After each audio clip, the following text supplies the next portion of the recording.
a point I'm working on in particular, which is crucially important, that in what we attempt to do, we try to trace things from the idea of what the hands and mind and so forth of people can do. Mm-hmm. And that has limitations. First of all, the fact that our human sense perceptions limit us.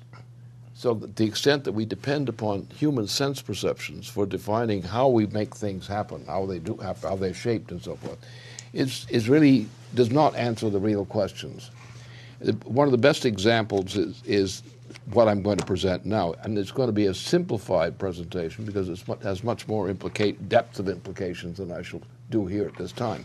But just to indicate, let's take the question of music. And let's look at what we mean by music and how it affects the economy. As some of our people do know. We have one gentleman here who's supposed to be here today, but he's sick, and therefore he's not here today. Otherwise, he'd be joyously here to continue this discussion. When we experience music, the idea is that we hear the note. And the fact of the matter is we don't simply hear the note. That's not the way music functions, except very, very bad music. But very good music does not do that. And all classical musical composition, if properly performed, demonstrates that, as was demonstrated by various great leaders in musical composition and also in science at the same time. What happens is when you think you hear a note assume we're talking about a classical musical composition where people know what they're doing. And if people don't know what classical musical composition is, they don't know what they're doing. That's clear. So we think we hear a note. Well, there are a lot of problems here. First of all, there is human creativity as a factor in this process, very important factor in this. And secondly, you don't hear a note, or you shouldn't hear a note. You should hear a number of things. You have in a musical note, in a musical process, classical musical composition process, you have an entry which is an antecedent to the actual hearing of the note, as such. Then at the close of that cycle, you have the hearing of the note as an after effect, or ostensibly as an after effect. And that's the principle which was demonstrated by actually our great musician. So, but it doesn't quite happen that way. It happens because, first of all, the entry, you begin to hear the note before you actually hear the note. That's typical. Then after the note has passed or has been uttered, you also can hear an after note. And you hear these in the mind, and not necessarily with hearing, which demonstrates that this experience of hearing and of generating tones and so forth is not what people think it is. There's a difference. The difference is located in the difference between classical musical composition and other forms of composition. Only in classical musical composition do you get this, and this is something which has been demonstrated. This principle, but what is really happening? Well, you have three different experiences that you have in sense perception. One, you have sense perception of dead things, things that are not alive, do not contain the principle of life. Then you have, at the other extremity, apart from the note, shall we say in this case, you have something else. You have a higher note, which you don't actually hear immediately, but you sense it, and you respond to it musically. Now, this occurs only in classical musical composition. What has happened is, in the death of classical musical composition, where it's been killing it, what happens is this distinction between a pre-perception of a note and an after-perception of a note are lost. And you get drunk. And what you have now in the history of music, when you go from classical musical composition, say some Bach through Beethoven and so forth, you have one kind of music, if it's performed properly. Then you get the junk comes in by Franz Liszt and others, who are not the worst yet. The West are yet to come. And they are intrinsically incompetent. What happens then is that the mind degenerates. As different kinds of music occur, popular music causes a degeneration in the mental powers. And that what we talk about as classical music typifies, as does all classical artistic composition, it typifies a higher state of life, mental life, than anything else. The classical forms of, the real meaning of classical is this. It's exactly what Kepler meant by vicarious hypothesis, that reality is located in vicarious hypothesis or metaphor. And what is demonstrated by Furtwängler in making the demonstration I referred to here is exactly that. Furtwängler was performing, as all great classical musical compositions and their competent performance reflect, are actually in that department.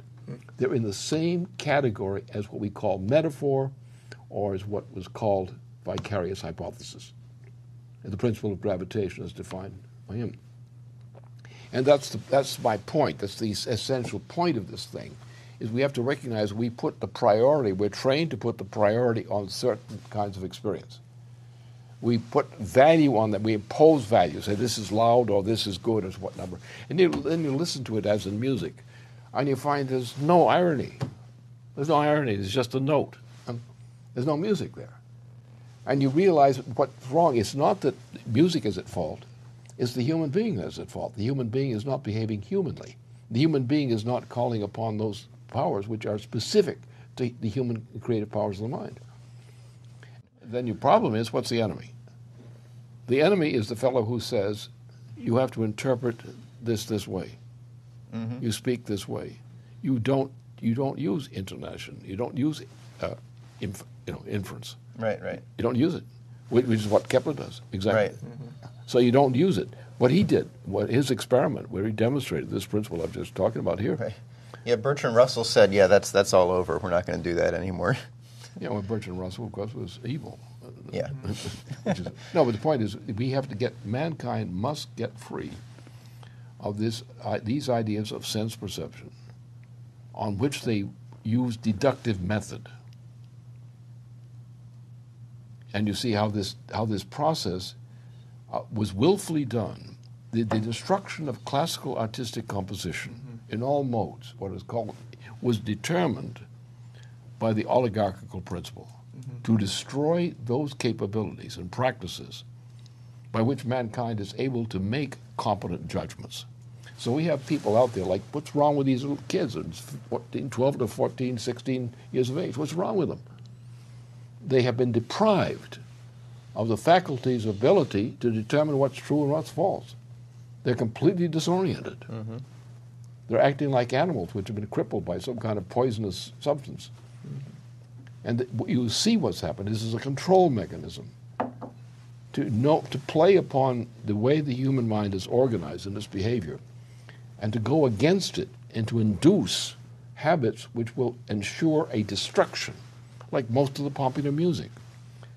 And those sort of things. And you've got this other thing about the higher hearing pitch of the young people under 16 years of age or so forth. Mm-hmm. I was lucky there in my experience.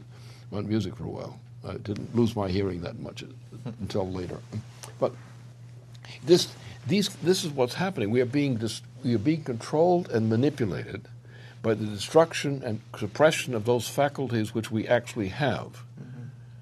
And we have also, not only with the faculties, we have also a cultural history in civilization, a cultural history from which we can adduce, if you want to talk a Kepler-like experiment, you can adduce what's correct, but from the experience of classical artistic culture in large degree. Right.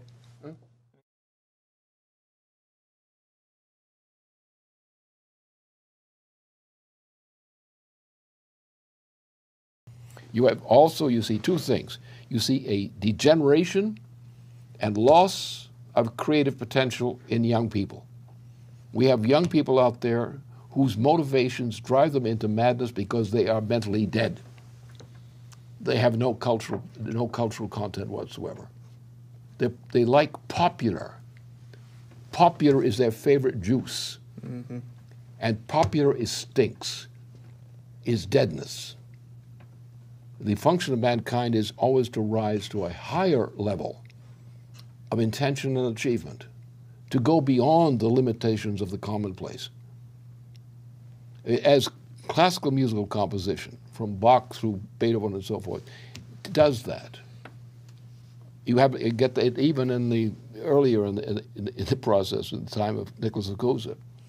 You have there in this Santa Maria del Fiore, you have this great cathedral, and in there you have was put in there some carved boys as singers in the chorus, and we've gone through this again and again. That particular thing, you know what the tones are by looking at the face of the singers. And you know that corresponds exactly to the music. And so therefore you have a piece of sculpture here in Florence, in this Santa Maria del Fiore. And here these singers are carved in such a way that you know exactly what the tone is they're singing, and you can replicate in your mind exactly what it is in terms of the way it should be performed. You hear it by looking at it. Huh? And that's, again, another case, your case of vicarious hypothesis, and so forth. Exactly that way. And therefore, the question for me, the importance of this issue, which is difficult to people because it's strange to them, it shouldn't be, but it is that this is the distinction between human behavior and bestiality. And the fact that we cannot rely upon the simple nakedness of sense perception, because it's only sense perception. We have to realize that we can use sense perception in such a way that we can communicate something which sense perception per se cannot communicate. So therefore we do not hear the tone, the precocious tone in the musical performance. Our mind does. And people who share that experience recognize that. And the objective here is that by confining ourselves to literal tonality, to a literal kind of sense of tone, we destroy the ability to perceive things on a higher level.